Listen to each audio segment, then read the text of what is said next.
કે આ ખાડીનો આ લોકોએ જે બ્યુટિફિકેશનના નામે પ્રોજેક્ટ ચાલુ કર્યો છે એ ટોટલી ફ્લોપ પ્રોજેક્ટ છે. કારણ કે બ્યુટિફિકેશનના નામે જે કંઈ બી થયું છે એની અમે આ સુવિધા ભોગવી રહ્યા છીએ. તમે જોવો છો મારું અહીંયા મેડિકલ સ્ટોર છે. છેલ્લા 12 વર્ષ 13 વર્ષથી હું અહીંયા ધંધો કરું છું, પણ અમારે આ પરિસ્થિતિનો દર વર્ષે સામનો કરવાનો હોય છે.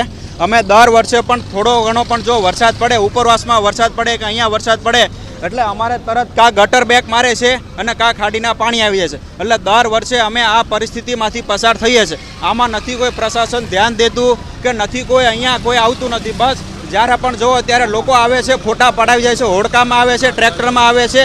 આ રીતે કરી અને ફોટા પાડી પોતાને સારું બતાડી કે ભાઈ અમે ત્યાં જઈ આવ્યા છીએ, લોકો પાસે મળી આવ્યા છીએ. પણ જો લોકોને મળતા હોય ને રિયલી લોકોની વેદના એ લોકોને હોય તો એ લોકોએ 12-13 વર્ષથી તો હું અહીંયા જોઉં છું, હજી સુધી કોઈ સોલ્યુશન આવ્યું નથી.